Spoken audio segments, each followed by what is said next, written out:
She's the voice that sounds like heartbreak, the face that feels like a dream. But what if I told you the real Lana Del Rey might not exist at all? Behind her hunting songs and vintage glamour hides a truth she's never spoken, a secret buried beneath the fame, the sadness and the lies because the woman the world fell in love with might just be a character built to hide something much darker. What really happened to Elizabeth Grant and why did she have to become Lana Del Rey? There's something about Lana Del Rey no one can quite explain. She is not just a singer, she is a feeling, an emotion that lingers long after the song ends. Her voice sounds like nostalgia, her lyrics feels like heartbreak you never lived but somehow remember. But behind the hunting beauty lies a story few really know. One darker, more complicated, and far more mysterious than her cinematic music videos ever revealed. Before she became Lana, she was Elizabeth Grant, a quiet girl from New York chasing a dream. She lived in small apartments, played in tiny bars, and battled addiction. Then she created a new name, Lana Del Rey, and with it a new identity. It was not just reinvention, it was escape. Lana was not just a stage name, she was our more, a tragic, glamorous illusion the world would soon obsess over. Her rise was meteoric and suspiciously perfect. Critics accused her far of being fake, manufactured, even robotic. But every time people tried to tear her down, she became more fascinating. The more they questioned who she really was, the more powerful the mystery grew. Then came Born to Die. The album did not just make her famous, it built her universe. Every song was a scene, every lyric a confession, wrapped in poetry. But behind the fame, Lana was breaking. She never wanted celebrity.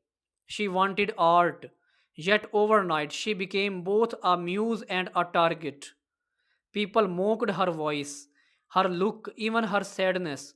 But instead of fighting back, she went silent.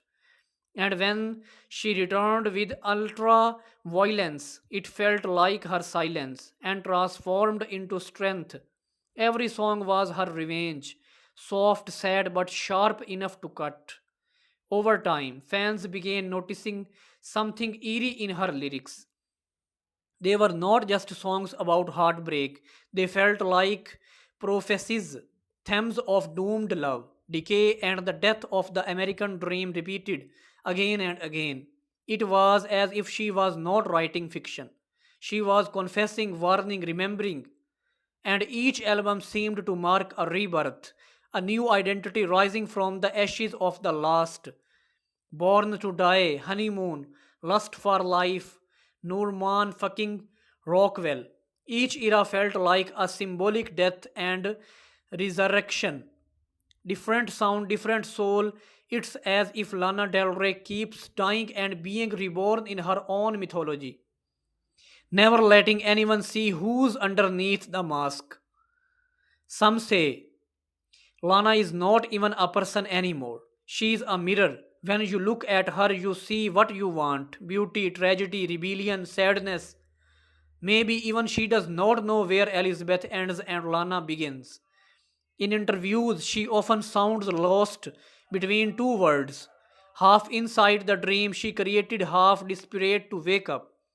She's admitted she sometimes feels like her life is not real, as if she is still that name girl writing songs in her bedroom. Yet her music feels more real than anyone else's. When she sings, it's like she is reaching inside you, pulling out memories you did not know you still carried. There's danger in her honesty. She says the quiet parts out loud. That's why people cannot let her go. She's not chasing fame anymore. She's chasing truth. But there's one hunting question her fans still ask. Is Lana Del Rey real? Or is Elizabeth Grant still hiding behind her? Because even after all these years, the woman behind the name remains a mystery. Even her smile carries a secret she will never tell. Maybe that's why people cannot stop talking about her. She does not try to be perfect. She does not try to fit in. She just exists. Beautifully broken, painfully honest, and completely timeless. While other artists chase trends, Lana Del Rey became her own era.